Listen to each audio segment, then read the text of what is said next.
The mic, please.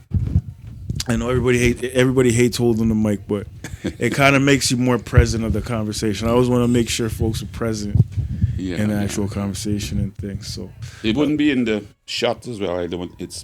If I hold it at this, you seen it? it is able to pick up. I hold mines all the time, so it's in the shot. If you don't want to, you don't have to. The mic is hot enough that it will pick up your vocals regardless. But yeah, I'm good. all right. What it is, it's your boy Oso. In case you ain't know, so Rhymes Oso to some, Oso to most.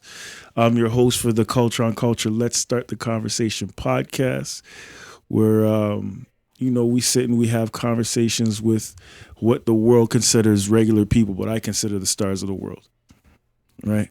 Hence why you were recommended, my friend. Today I got a special guest with me. He goes by the name of Norman Lewis. He was recommended by mutual friend Nicholas, who was previously on the pod, and he figured that you were like one of the Dos Equis dude, the wonderful man of mystery. And in the short conversations that we've had, I can see why he labels you in such a fashion, because you seem to have a lot of experience and dabbled in a lot more. Yeah, Fair enough to say? you're quite right. So welcome to the platform. Welcome to the podcast. Oh, thank you for inviting me. At least this would be my first time, and I hope we can get a lot said and done. Absolutely, absolutely. Well, I always like to keep my invitations open too, so it isn't just a one-time visit. You can breeze through if there's something we got to cover further, or you want to elaborate on it at another point in time. No, I'll leave that to you. We'll leave that to the public. We'll leave that to the public. Yeah. You know what I mean? Yeah. So first, I gotta ask, how familiar are you with the community, or how did you get familiar with the community? Well, I got familiar with the community by having my friend Nicholas, who is more involved in the community, and he's been after me for some time now to be come along with him, because he feels that I've got certain experiences that I can probably apply and would make his job a little easier, as it were. Okay, gotcha. Especially with the technology that we have today, and how technology would be able to augment in situations for the elderly, and how it can be applied to make life more comfortable and maybe deal with some of the issues of isolation and things like that. So let's get right into it. What is your history with technology? Well, I've been in technology since I was a little kid growing up. My first kit was a chemistry set, and then after that, I started dabbling in electronics, building radios, transmitters, things like that. Were you building them or breaking them? Oh, building. Okay. I got the kits and I would put them together. And I had a relative of mine who was in the same building in which we lived. And he was a ham radio operator. Okay. So I got quite curious about radio technology hanging around him. As a ham operator. Have you ever heard that term? I was just about to say I've heard the term, but break it down for folks that may have never heard the term. Well, a ham operator does what we take for granted, like picking up the phone or using WhatsApp and speaking to somebody that might be 100 miles, 1,000 miles away, as if it were, nothing. Yeah. But back then, it was all radio waves. The internet is still using Wi-Fi, which is a radio wave, but everything else is connected by cables and switches and all kinds of things like that. Okay. But back then, a ham operator would have to have a license, and the whole challenge was to see who you can reach around the globe. It could be in in one of the islands in the Caribbean, Mm-hmm. but you could find yourself speaking to somebody in Australia, in South America, Mm-hmm. you know. Although you don't know, it just depends on the weather, the ozone, and all that sort of thing. Okay. Are you familiar with, when I use the word ozone, you would know what I'm talking about? The ozone layer. I'm The assuming, ozone yes, layer, yes. yeah. Mm-hmm. So it would vary, and so the signal would bounce and reach around the globe to places that you wouldn't be able to reach by line of sight. Okay. And that's because of the frequency in which the ham operator would be working on. Okay. You know? And that was a long time ago. Mm-hmm. In those days, communication was done in the Caribbean, through a company like organization like Cable and Wireless. Okay. That's most Caribbean people would know it because they were right through the island. And back in those days, if you wanted to send a message, you had to go and they would send a telegram. Mm-hmm. You know, so they'll type it out and then it will be transmitted, and then somewhere in the world it would be received, and then it would be delivered to the person. Mm-hmm. You know, and that was how people communicated then, Mm-hmm. on matters of money and travel arrangements and things like that. Mm-hmm. Yeah, telegrams. I'm of the era. I still remember writing letters. I remember using the telephone and the long distance. The telegram was a little bit before my time. The fax machine was as I was starting to get starting to get into my early teens and whatnot. The fax machine and whatnot was coming around, but it always blows my mind how fast technology seems to advance over the years. Yeah. Back then, you even they still had the old gramophone player, which is something you wind up, you know, and crank it up, and then you let the record spin, and then you take it, and with a big speaker, that was still there back in those days. Okay. And the black and white TV got its start. In those days, you had small screens. Yeah. Now you have huge screens. Huge screens. You don't even have to go to movies anymore. Not at all. You can screens and projectors and everything is available. And much smaller than the big tube televisions that I remember when I was growing up. That would be about 3 to 4 feet in depth before even Well, the radios. Now everybody has a little radio. It's a cell phone. Yeah. Back then it was a piece of furniture. Yeah. Yeah. You know, with a wine chest and a rack for putting your records on the turntable, and the radio, which was was a fancy something and a piece of furniture. Yeah. And many components to it. Yep. Yeah. And people enjoyed it then. But I mean, we're always looking for improvement. Of course. Excellency. And we've come a long way from what technology and communication was like in my time to now. So we've really, really evolved in a big way. I know I've said it to certain people, like, I remember having a Walkman and a disc player and the home stereos and whatnot, and that being the big thing. So now, as you mentioned, a cell phone has everything in it. Like, some people will look at it and be like, why does a cell phone need to cost $1,500? And I'm like, well, do you think about all the things you can actually do with that little device you walk around with in your pocket? Like, besides just making your calls, you can send messages, you can record videos and pictures of 4K quality with 3 different lenses in there when you got like the Pro and whatnot. Right. And browse the internet, and you can do all of these things with this one little device that used to take an entire room full of devices to do. Correct. And they've condensed it down to this one little thing. So yeah, it's going to cost about $1,500 to get all of that in there. Yeah. As a matter of fact, the technology that we have today is far superior than the technology they used to send the first man to the moon, or even to be able to shoot rockets in the air and have some control on that, remotely.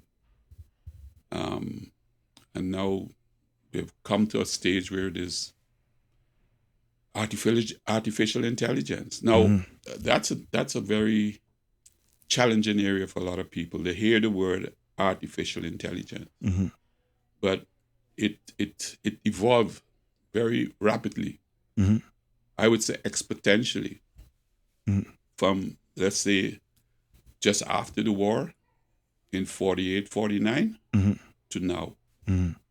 A lot of this technology was there even during the Second World War. But like I said, we were talking before, much of what we have today was being developed for the army. Radar, radio communication, the internet, and it's all around, for having an advantage when it comes to fighting a war. We spend a lot more time preparing for war than we do preparing for peace. That is a fact. Oxymoron. I wish we could be spending the time that we're spending building weapons of war. We should be spending more time making life a lot more fun than we have it right now. With all the gadgets that we have today, there's a lot more stress, tension, confusion, and people are forgetting that people exist. Computer, telephone has become your companion. Yeah. That human exchange that we once took for granted no longer exists. And is very troubling. Absolutely. And it's something we can maybe explore as we go down the line. It's funny because I do think about it from time to time, and as much as we appreciate the convenience and the access of being able to pick up the phone and send somebody a message and call whenever, I do remember a time where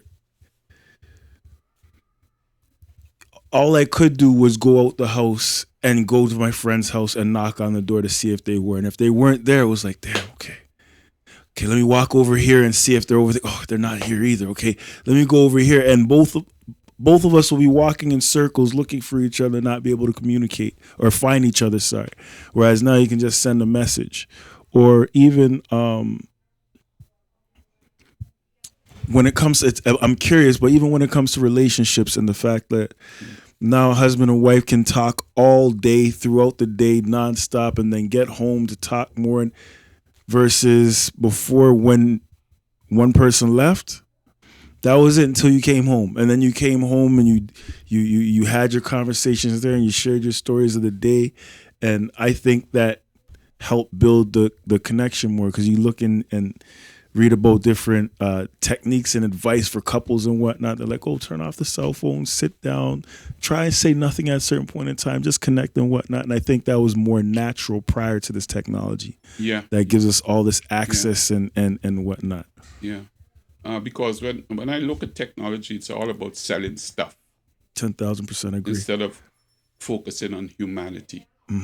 And what it's good to be scientifically advanced. It's good to have knowledge. But then when you get the knowledge, what do you do with it? Is it making life better? But from my position, and from what I'm observing, you have to question if life is really getting better, especially for the future generation. Especially with especially the way that technology has evolved to the point where everything is being done for you by a computer or a robot. So then you become, as humans, a lot of us are going to become redundant. And it's, in my opinion, the people that are going to be most affected by this change are the people that are in the world of academics. Hmm. The teachers, Mm-hmm. the lawyers, the doctors, Mm-hmm.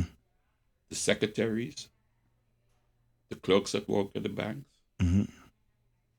They'll have to start looking for a different way of occupying their time, you know.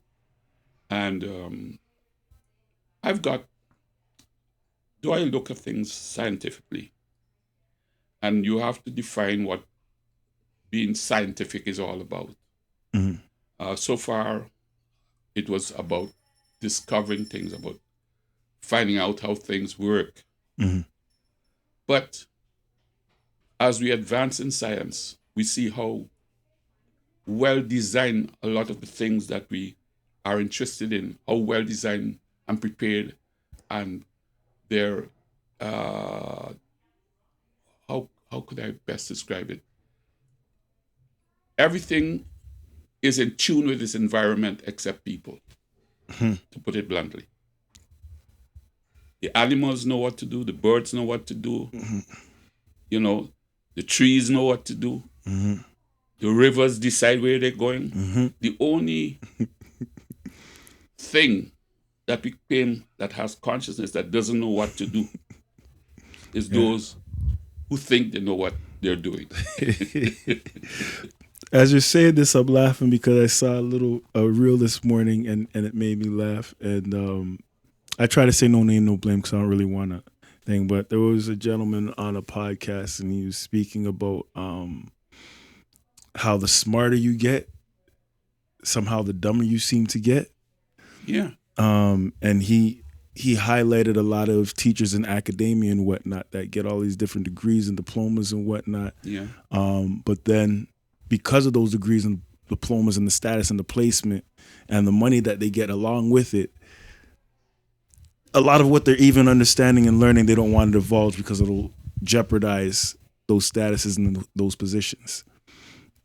And that's kind of along the lines of and I laugh because you were talking about technology and people getting redundant. And the one thing I'm noticing with technology is we're giving up a lot of the control of things that we actually have up to external forces or whatever you want to call it. Like, we're not owning our control of our decisions, of our passions, of our curiosity. We're kind of just saying, hey, Siri, or hey, Google, or hey, whatever, Chat GPT or whatever. What is this? And it's everything to me is always a double-edged sword. It can be great, or it can be absolutely horrendous depending on the user. And I think we're becoming way too dependent on a lot of this technology and AI versus actual human interaction and just growing naturally. Well, what we're creating is a big playground. And when technology takes over, what mankind takes for granted, what is mankind going to do? Who are we going to take orders from? Is it going to be from another human being like you and I? Or is it going to be from a machine? Right now, it seems like people are way more willing to take an order from a machine than they are from somebody else. Because people, though they say, well, let's look at the United States, for instance. It's supposed to be a free country. You could say what you want, do what you want. But if you look at what's happening in this present moment, that do what you want, say what you want, non-existent. Look at the outcome. Look at the result. What you have is a broken society. What you have is confusion. Because what? There's no order. We don't want any rules, but if you don't have any rules, what you end up with is chaos. Correct. And science likes to discover rules. What we call science is just about what rules already exist and how it works and how we could emulate it. For instance, one of the examples that we take flight in the air for granted. But the inspiration came from watching birds. Man, say if they can do it, we should be able to do it too. We are a lot smarter than the bird. But the bird doesn't need Just need the air engine, the traffic propeller. controller. Yeah. You know, he doesn't have to ask permission to leave. He leaves when he's ready. That's freedom. We have literally found ourselves in what I call a semi-prison. We think we're free, and that's in our head. But we're no different. When I look at it from my perspective, we're really no different from the chickens and the ducks we used to mine. They're free to run around in the yard. They don't have to work for anything to eat, but they will be eaten. Yes. You know? Yeah. So the thing about it is, he who's at the top struggled to get there. And psychologically speaking, if you don't have a reason for getting there, when you get there, what was your reason for getting there at the top? Is it about being first, having the most? Is it about, what is it really about? Because once you get to the top of the mountain, where else is there to go? There's the going up, but don't forget, make your way back there's down. the coming down. And all kinds of things are being done to see how long you could stay at the top before the freeze gets you. So whether you want to stay there or not, you're coming down. If you stay there, you're going to just freeze. You turn ice, literally. You know, because the very tools that we're using to control people will be eventually controlling he who made it. That's like the Frankenstein. That story was predicted. You're familiar with the Frankenstein story? That story was predicting what we're seeing occurring now, in my opinion. Yeah. You're taking bits and pieces and putting them together. Back then it was human parts. Strange enough, there's a lot of strange things that are happening now with human parts. Yes, indeed. But right now we're losing rare metals, you know, rare minerals, metals, and all of that to put that monster together. But now we want to put what latex that looks like human skin on it. You know, that is very, in my opinion, very immature, because having a machine as your companion is not a human being. No. Because you built it. It can only do what you gave it, instructions you gave it to do. We expect it to follow rules. Now I'm going all around to get back to a point which I'm going to address.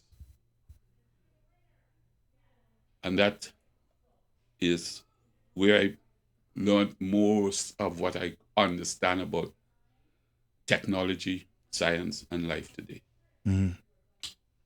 It's a book that people refer to as the Bible. And if people in general took the time to read it, much of what we're experiencing was already spoken about way back then. And as you read the Bible, it'll say there's nothing new under the sun. Absolutely not. You know, without a sun, we would be dead anyway. You couldn't live on this planet if there was no sun. So there's definitely a high level of design on which this planet is built. Everything is in balance. My perception is that the only thing that is out of balance is we humans. And the problem is we feel we don't need rules, but we're looking for rules and everything else, you know. And that word rules is a very non-specific word, Okay. Yeah. right? It sounds the same. You can be a ruler, or you can be the ruler. I don't know if it means, it's like using the same word, but it has so many different meanings in the way in which it's been spoken. When you write it down, you got to spell it differently so that one could recognize the differences of its meaning.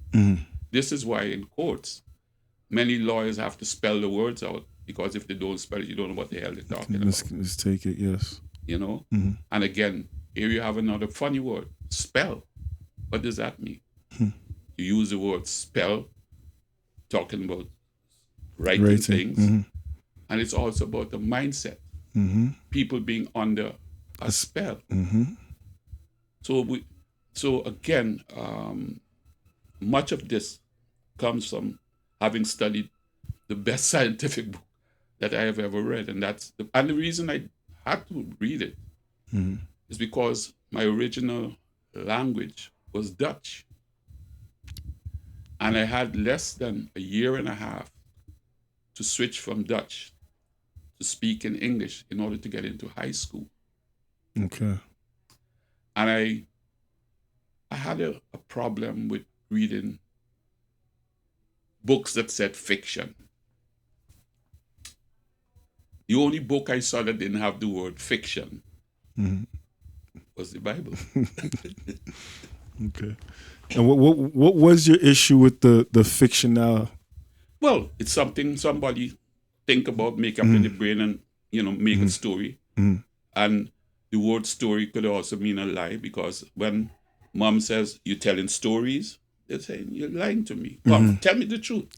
So it's a story. I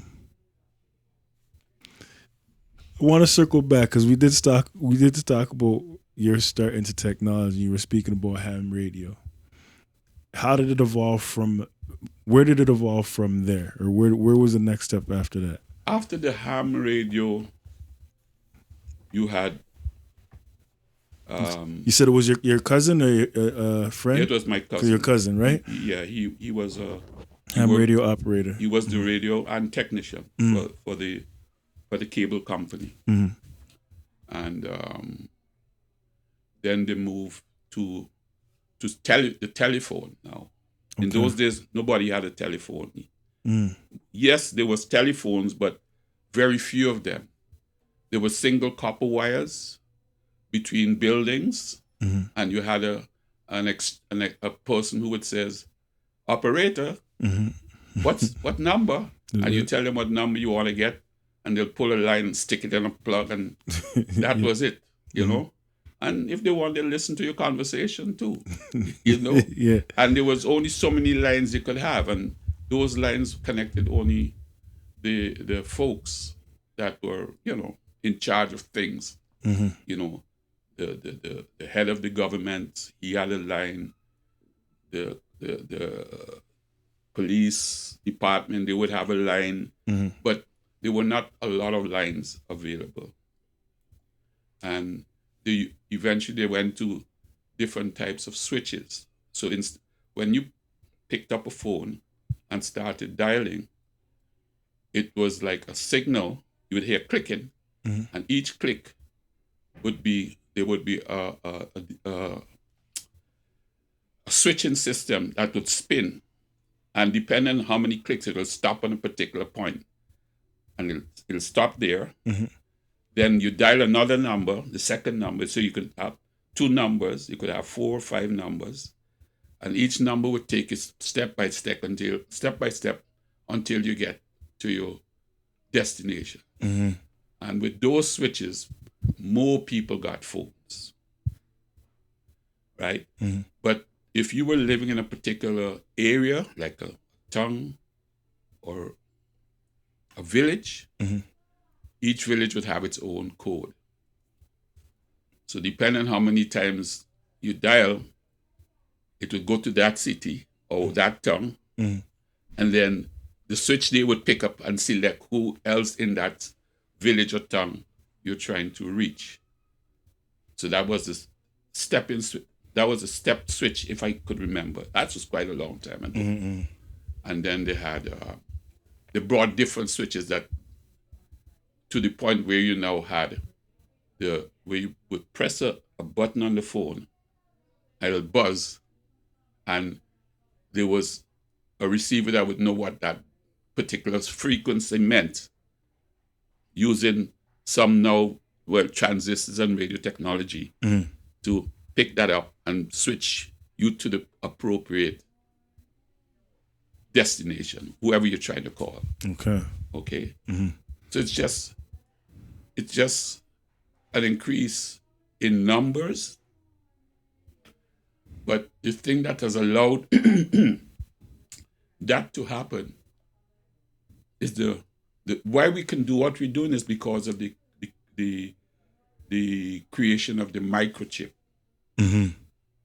Because computers back then, because these are computers, these switches are computers.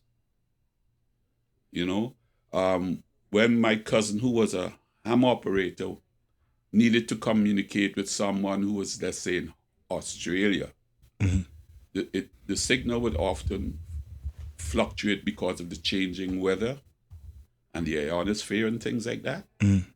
So the best way of communication was a thing you call Morse code.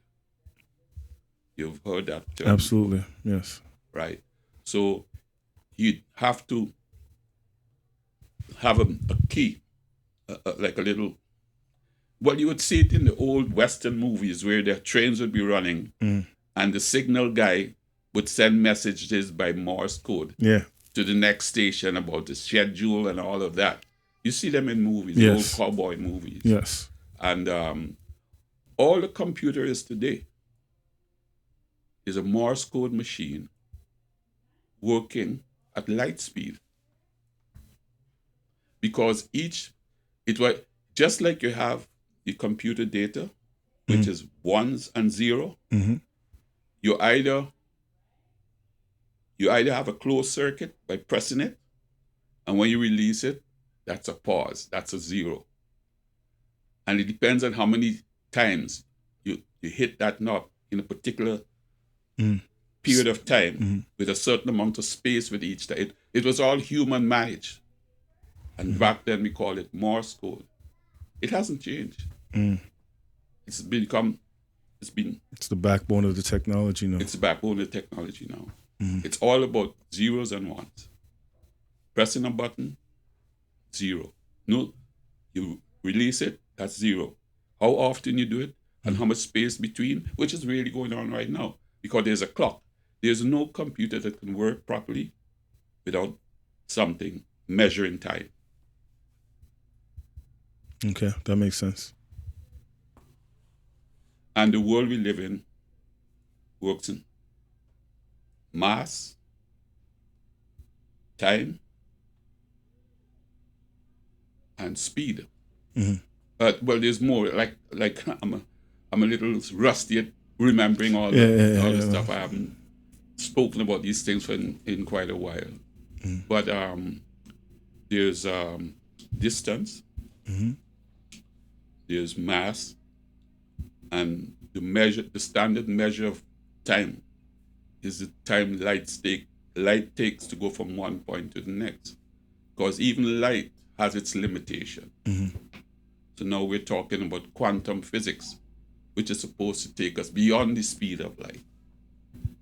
But they've already figured that if we go beyond the speed of light, we can't go in the manner in this flesh. This flesh was designed to work within the limits of mass, speed, and time. I think there's one other element that I'm having a little trouble remembering. Me worse. Me worse. I was never into the quantum physics of it all, but you hear things in passing every so often, which keeps me familiar. The focus today is a lot on physics, and then there's chemistry, but that's more in the medical field. the medical field focuses more on chemistry. But it reminds me a lot about what I used to read about the witch's brew in those old movies like Hansel and Gretel, and being encouraged to go in the oven so that the witch would turn them into cookies so they can eat them. It's happening. Yeah. In this very time. It seemed like innocent enough stories and fairy tales and whatnot, but that was supposed to be fiction then. But and which is the funny thing, it was displayed as fiction, but really it was accounting for some stories of things that actually happened and were practiced. Yeah. One of the comics I would read would be the Dick Tracy comic. And Dick Tracy already had a Apple Watch back then. He would talk to his watch. Yeah. Yeah. And that was before. I think that could have been before I was born. The Dick Tracy story. Okay. So a lot of so-called inventions is just what men dreamt about and has become a reality. Yeah. Which is nothing more than a toy, because a lot of time today is occupied playing with toys. We don't see them that way, but that's how I see it. Instead of going out in the outdoors and just experiencing life, looking at just going for a walk, enjoying the community around you. We're stuck behind a phone. A phone, a screen. And it's having look how many people have to wear glasses today. Because their eyes are not getting that. Even I am guilty of that to some extent too. I've been behind screens for several decades. And technology has moved so fast that just can't keep up. And so it's a lot of what the young people are learning. They don't realize it's just old stuff that has just been miniaturized and speeded up to work now, as I said, at the speed of light. Well, they're experimenting now with quantum theory, which says that there is a frequency that light, or what the spectrums that we see, is not all there is. And that's quite true. We don't see all there is to see. So we still have a blind spot. And if you have a blind spot, you're going to run into something. It is all true. I want to circle back because you did mention the Bible. I was always brought up knowing of the Bible, reading some of the Bible. My mom, my sister, devout churchgoers forever, still to this day. But I've always referred to the Bible more as parables versus literal texts, if that makes sense. When I read the Bible, to me, I was reading science, but in a coded form, because I was learning to speak English. It seemed that was the only book everybody had, but nobody read. So that was my curiosity. What the hell? You're gonna have a thick book like that? It doesn't say fiction, but nobody reads it. I said, well, I gotta see what's in this book. But as I was more interested in reading then, and then that was gonna be my next question: is how intrigued with reading you? Yeah, I was more in reason because I'm looking for. Well, I won't use the word understanding. I'd rather use the word having a comprehension of things. It's more, for me, comprehension is more precise. A healthy curiosity. Yeah. But you see, there's one caveat. They talk about curiosity killing the cat. This is correct. But the cat has 9 lives. Indeed. So you learn, if you survive you'll get another way to live because something will blow up or explode, while you're trying out of curiosity. And so when I read the Bible, that it made sense when they said curiosity killed. Because there was a story there that says, okay, curiosity got you where you are today. Look how many people live today and say, well, gee, I wish I had not done that, and have to say, well, backtrack and say, look, I made a lot of mistakes along the way. But you see, fortunately for me, my curiosity did kill it, but in a good way. But I still had a curiosity to see what would happen if you didn't follow rules. Now, if you notice, everything works based on laws. That computer could not work unless there's rules, solid rules, codes that guide it. You change one, it changes the whole thing. Absolutely. So if everything works good because they follow laws, if a book says, listen, if you step in quicksand, you're going to sink. You never been there, that you never stepped in quicksand, and there's a big sign says quicksand, but some idiot is going to step in it to see if it's really quicksand. Absolutely. Yeah. And then when they start sinking, oh my God, help me, get me out. Why didn't you tell me? Yeah. The sign tells you right there, don't go there. But curiosity kills the cat. Absolutely. And that's what it's saying. They put it in fancy language, but they say, listen, just live your life.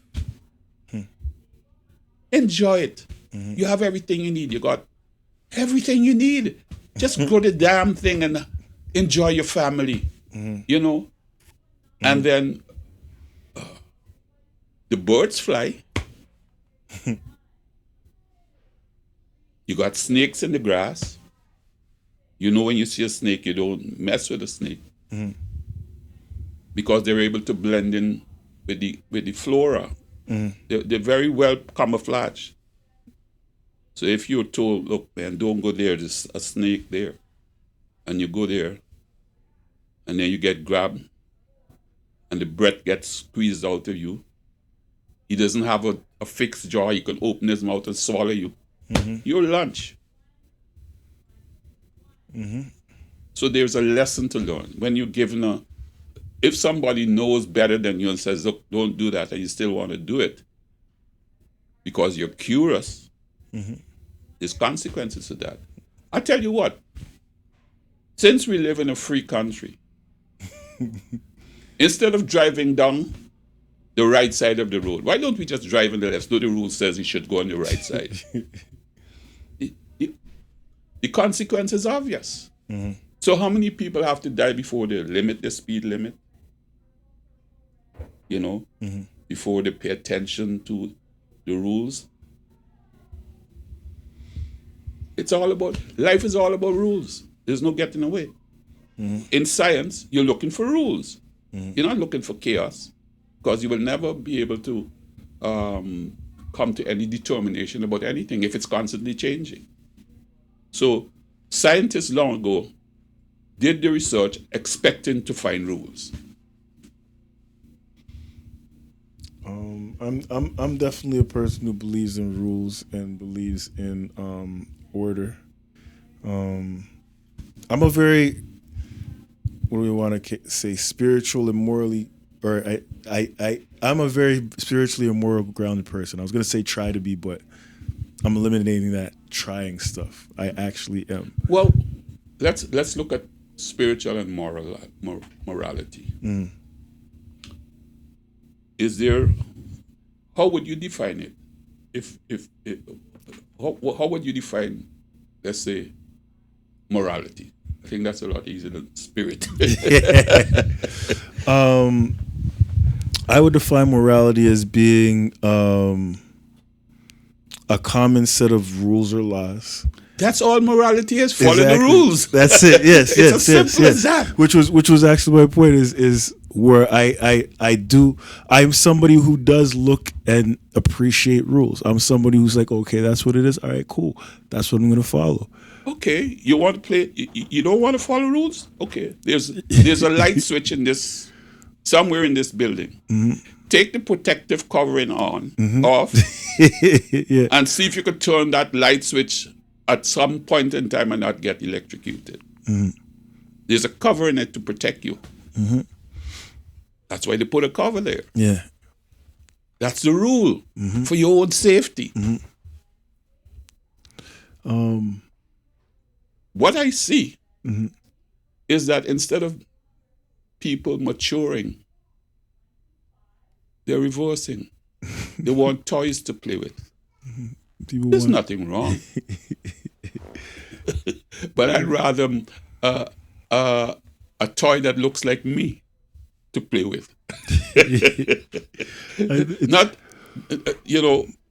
in a general sense. Yeah. Humans, I'd rather have fun with another human being because we're so unpredictable that it's fun being around each other. But when you become predictable, you become boring too. And speaking of the AI stuff, it's funny because I was talking with somebody yesterday. We were having a bit of a back and forth debate about, I guess, just people and the fact that there's reports of lower amounts of children happening, not as much families, and the divorce rate is up, and people aren't as happy, and this, that, and the third. And I'm like, part of that is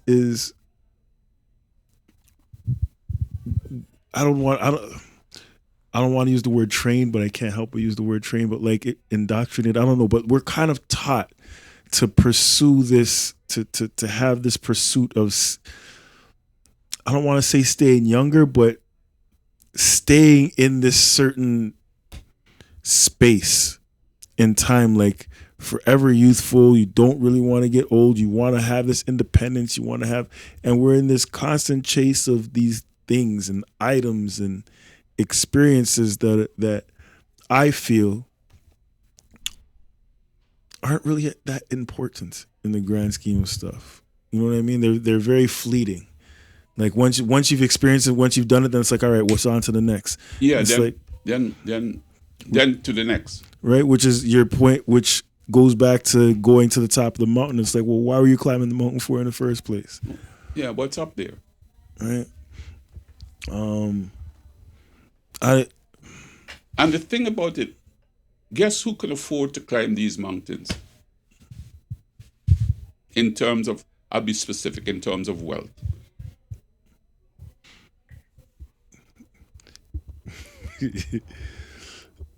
A very small few. A very few. And a very few who we, in a metaphorical way would say they're already at the top of the mountain. They have everything.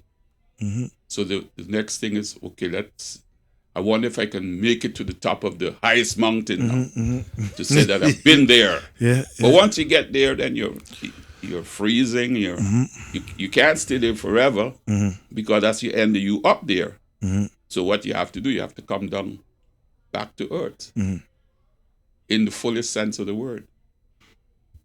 I think like a lot of that comes back to earth, like get grounded again. You got to get ground. You got to ground in again. Right. From the ground you came, and for the ground you will return. Which I feel like I don't think there's enough appreciation for that. And I can't help but leaning towards indoctrination or teachings or the way that we're taught to view things and view the world and experiences. But I think I'm making the point by saying that when people speak and they use words that have vague meaning, what you end up with is a very confused person. So you have to work by law. So you have your lawyers now who know when to say the word and when to spell the word, as opposed to just taking every word or every spell or every note for granted. Everything to become law has to be written. So if there's a book that's written and has a certain amount of information, that's law.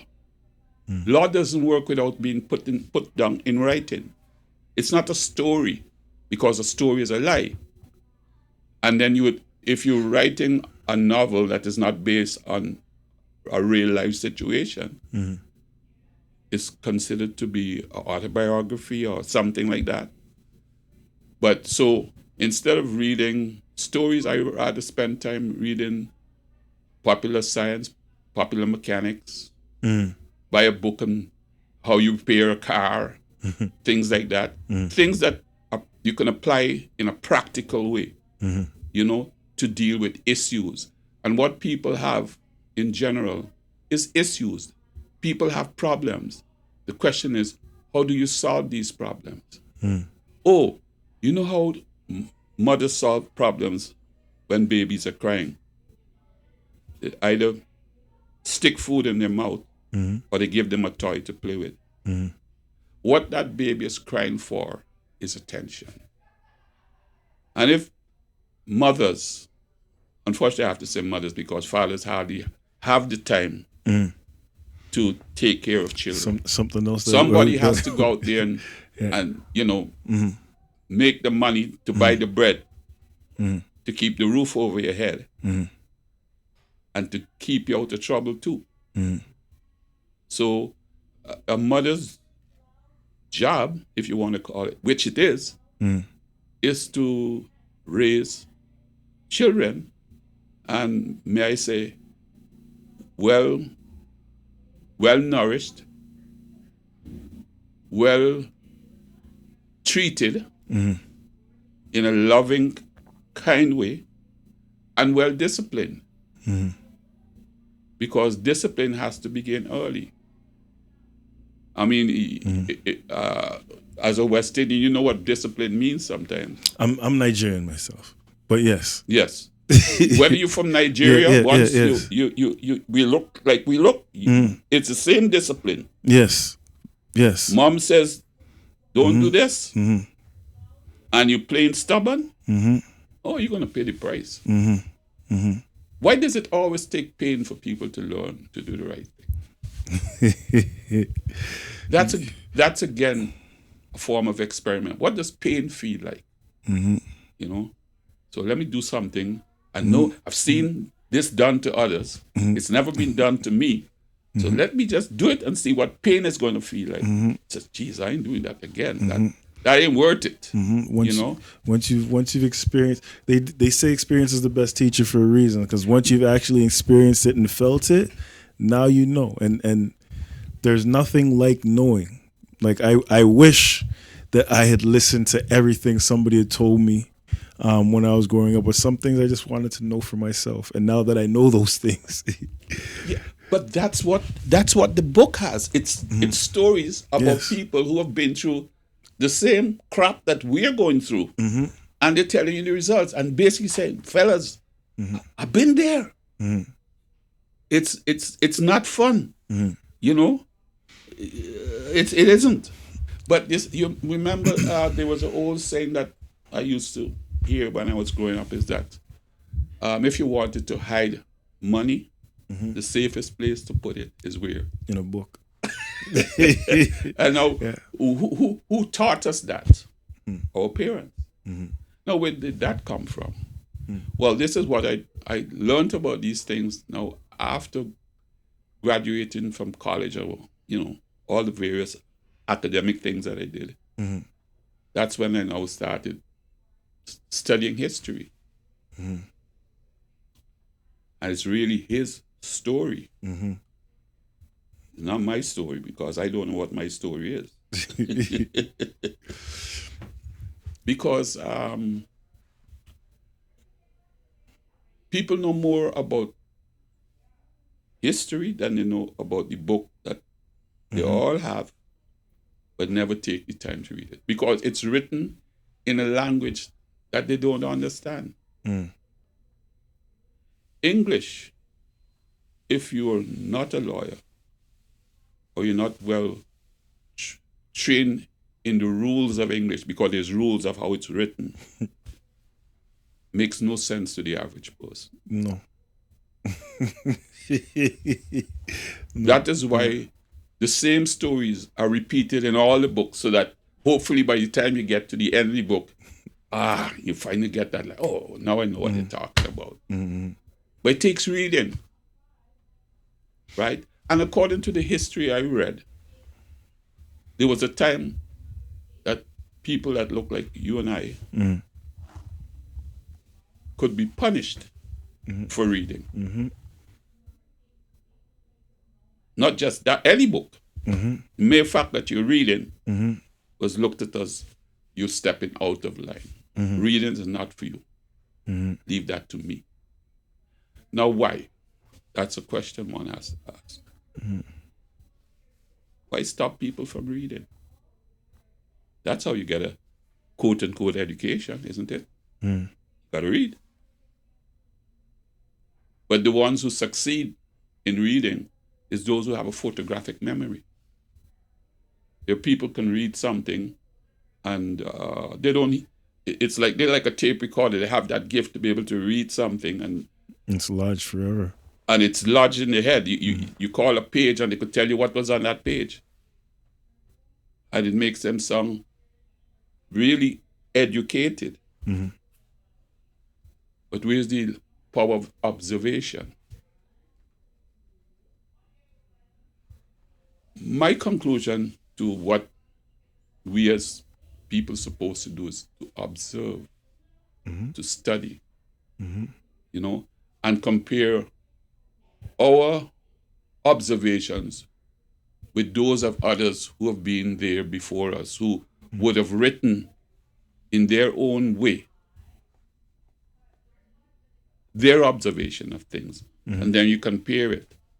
And then you get a sense of what this observation, what is its intent, why we observe. Because we are observers, we see. We talk about smell, but that's an observation too.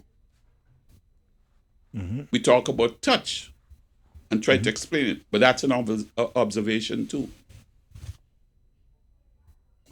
Taste is an observation. You know, it's either bitter, sweet, sour, bland, salty. It's either sweet or stink. It's either bright or dull. It doesn't exist. You see, this is the distract. I look at a lot of what people gravitate to as distractions from what reality really is.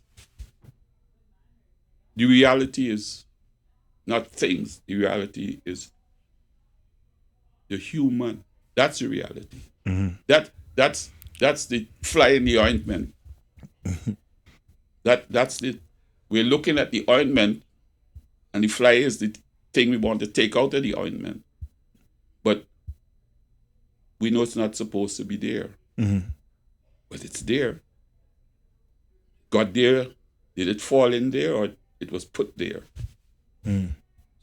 So I use that analogy to ask the question: did I fall here, or was I put here? Like the fly in the ointment. Because the fly doesn't want to stay there. He wants to get out. Absolutely. He wants to fly. He wants to get out of that. Yeah. And you can take him out, or he could find a way to get out. So these are observations that very often people don't have the time to take note of.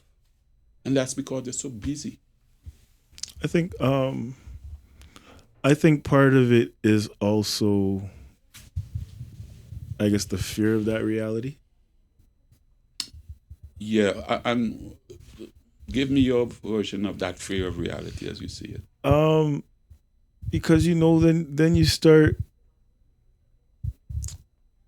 like, there's a point in time where I started looking and I'm like, oh well, that wasn't true. That wasn't accurate. That isn't lie. So you mean I've been I've been lied to all this time. Yep. So you mean I didn't really know what was it? And I think there's a fear of being the victim of that, even though I truly feel we've all been the victim of that. But I think individually in the mindset, there's a fear of that. So based on that fear, let me just keep going on along it as it is. Since I don't know anything, and anything else, where else to go? Rather than, because I strongly feel there's an individual accountability that you have to have for yourself. Yeah. Right? And that thought comes with a lot of weight that I don't feel there are a lot of people who want to actually shoulder that weight or come to terms with that weight.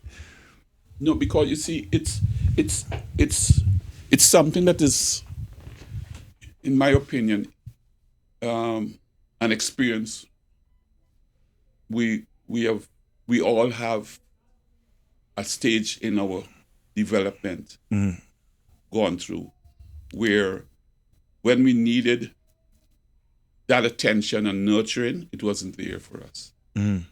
Because those who were gifted with that or given the I don't want to use the word job, but given the responsibility of developing that plant that is growing. Because if you're a gardener, you don't just stick a seed in the ground, throw some water in it and go away. Not at all. You have to come and mold it. You have to, make sure there's no insects eating it around. And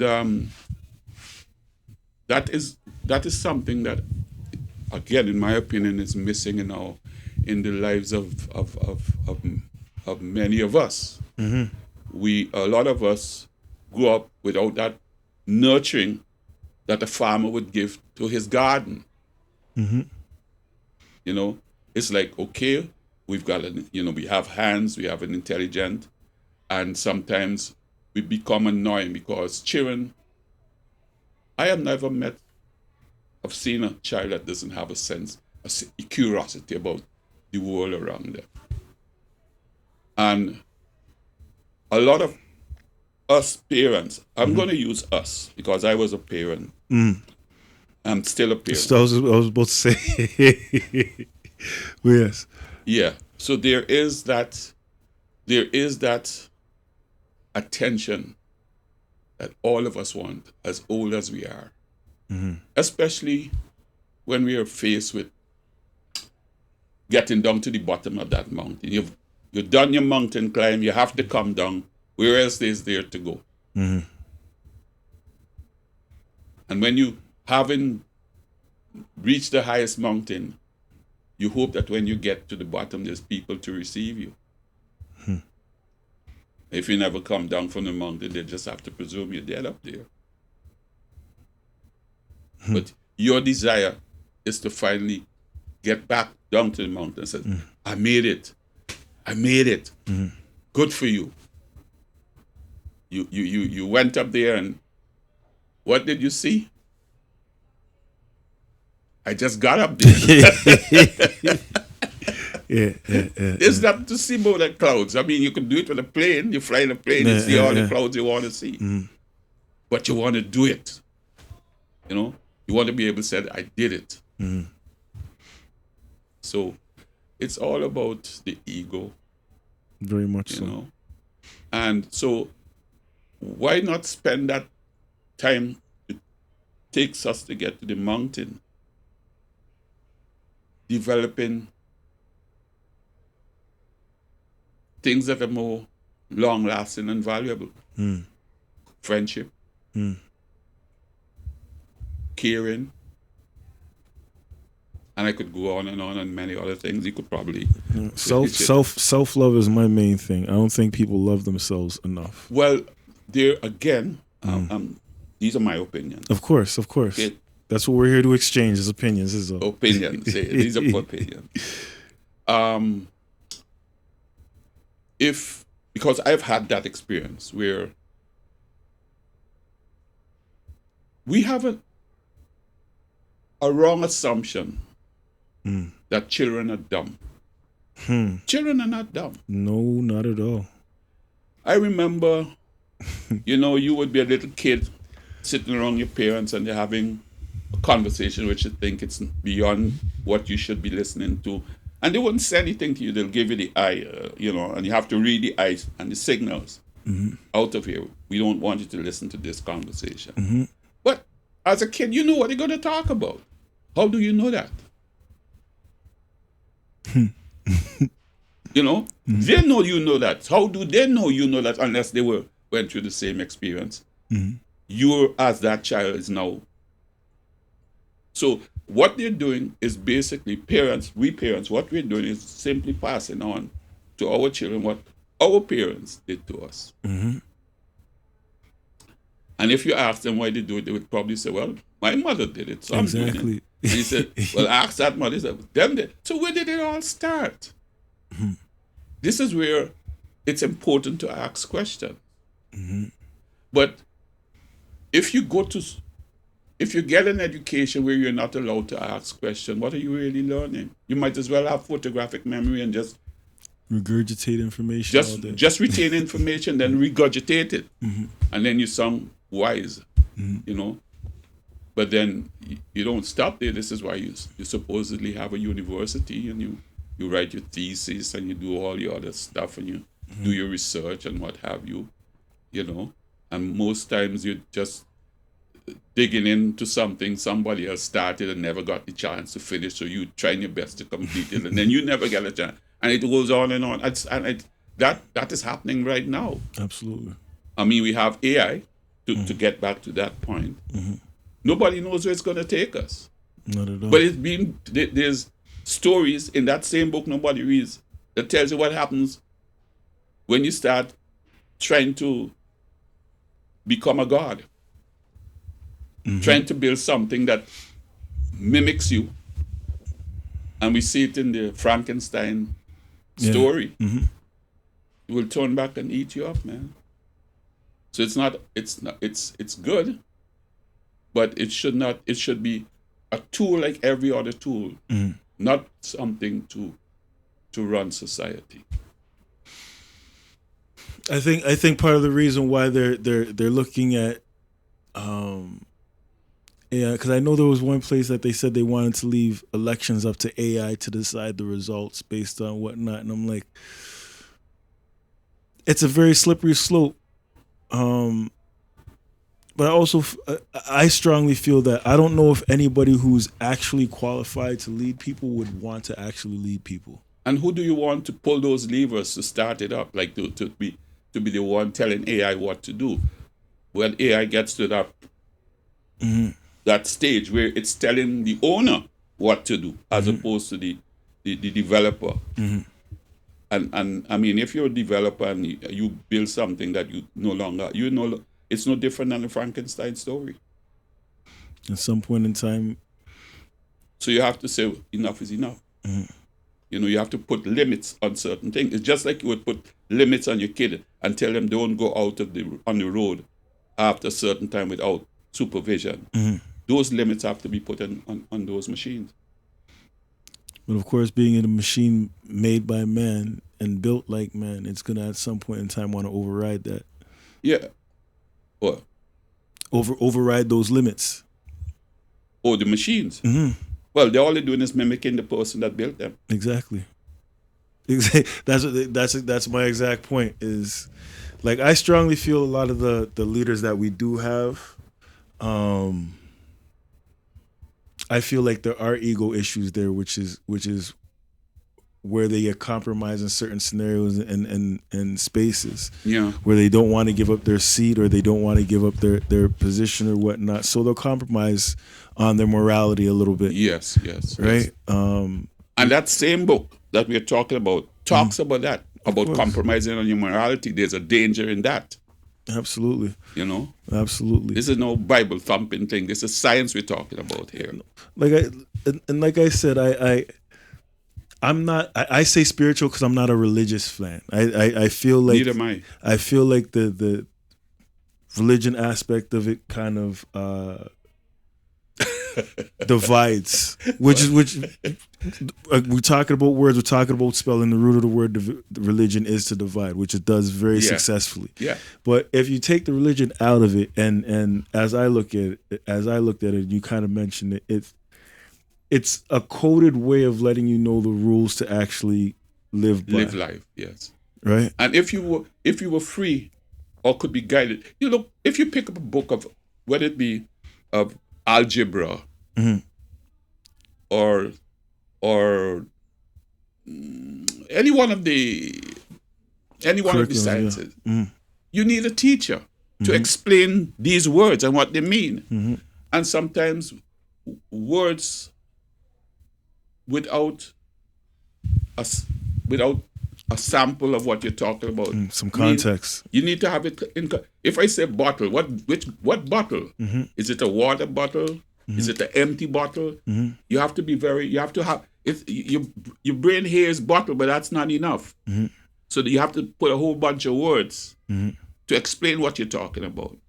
It's a lot easier just to show the person the damn thing. And this is what I'm talking about. Right? Now, that book needs a lot of words to explain simple things. Like, man, listen, mind your own business. If you see a friend or anybody fall down, you don't just pass them. That could be you. You pick them up. You don't know when the next time you fall and the same person just happens to be, oh, he did. And, that's reciprocal. I think right now we're at a stage where people are, I try not to speak in generalizations, but where people are more focused on what they're getting out of things rather than what they're actually giving to. Well, I told an old guy years ago, he was he had a brother that had a lot of money and a business, and he had lost one leg, maybe through an accident, I'm not sure. So his other brother worked in the business. And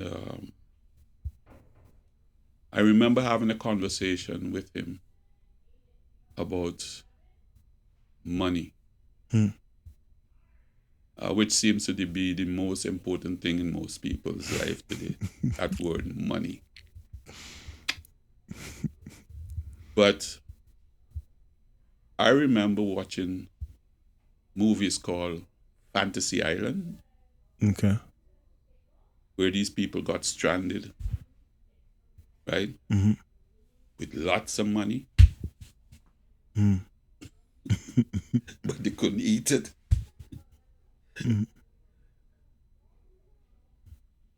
At the end of the day, the money is the people. Without people, what do you do with money? A previous episode, I was like, I wish there was a simple way to have people understand that you are the wealth. Yeah. It's actually, it's so simple that no, it's got to be more difficult than that. It's people.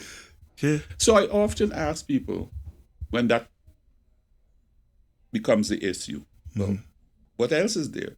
I say, have you ever played the game Monopoly? Whoever wins, the game ends. In order to start the game, you have to redistribute the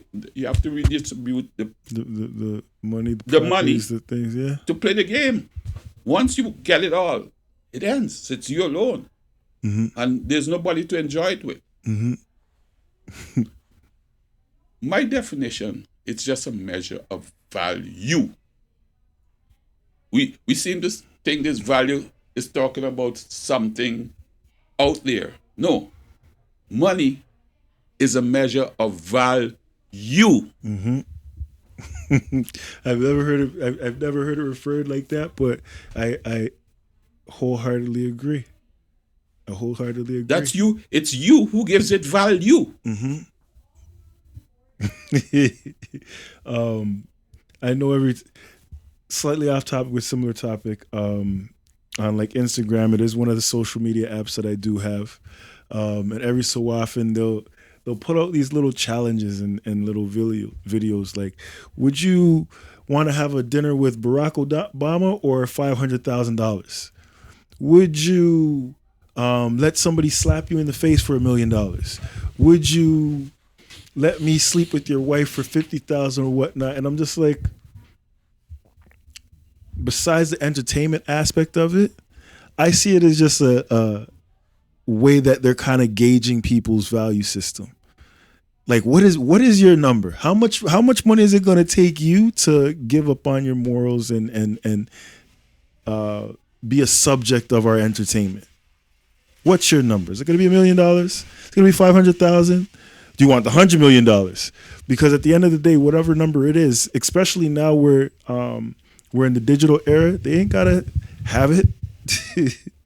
Just send you a wire and put the zeros and ones in your account, and you're good to go. And just as simply, if they want to take it back, just take it back. That's how the Telegraph got his money. He knew how to do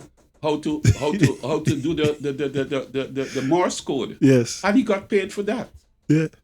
Yeah. You know, if your shoe went bad and you wanted a shoe, you gotta give the guy something for building a shoe for you. Mm-hmm. Now the factory's building it, but you still have to have money to buy the shoe. Where is it coming from? Oh, where is it made? Where is it printed? You print it. The calculator prints things too. It comes on a roll. It's all numbers. And people worship numbers. Yeah. They don't even worship themselves. They don't even enjoy themselves. They just worship numbers. Which goes back to the self-love aspect. I stick with self-love because I truly believe if you do love yourself, you have everything that you, as you mentioned, you have everything that you could possibly need. It's you. Yeah. You have your life, you experience it, and you mentioned something else where I always say, like, life is about the experience. That's what it is. Like, that is it. Like, yeah, life is it's about the experience. You're here. We're here. We're here to experience. That is the big it. Do you want to get burnt, or you want to get high? Right? Or you want to just know what the meaning of love is? There's so many people who kill themselves. I need to get this house. I need to get this car. I need to get this. I need to do this because if I don't do this and it, all right, knock yourself out.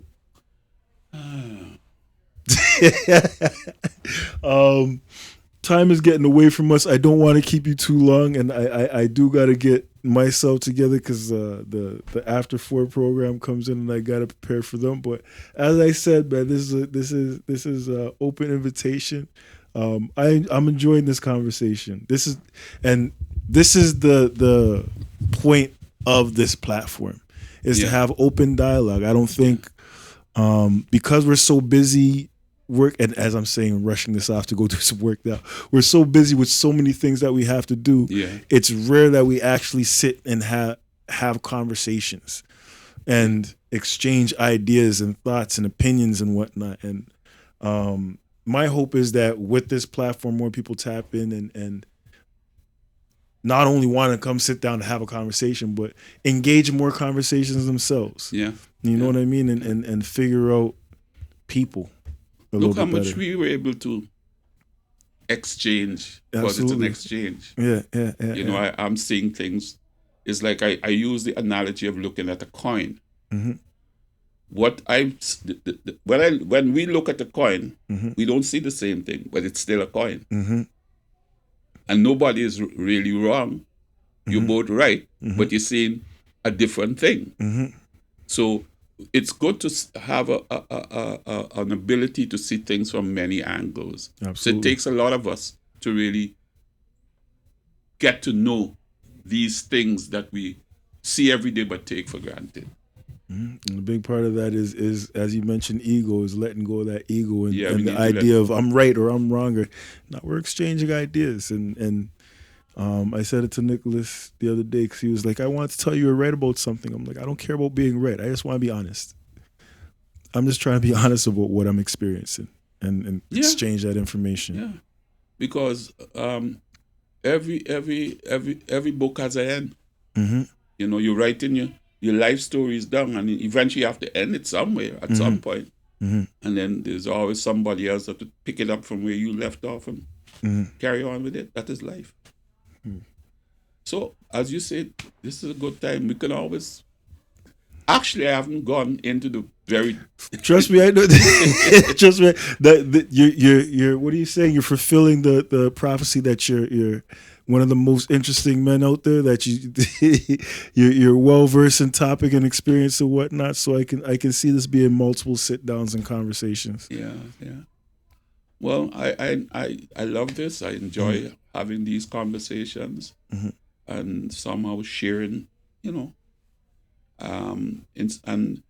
I still have to be conscious, very aware of what I say and how much I share. And it's not everything that we can share in the open because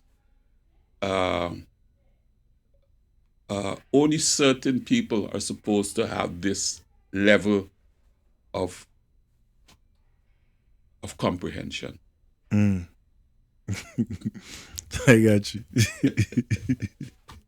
I got you. It's been an absolute pleasure. Yeah, it's been my pleasure too.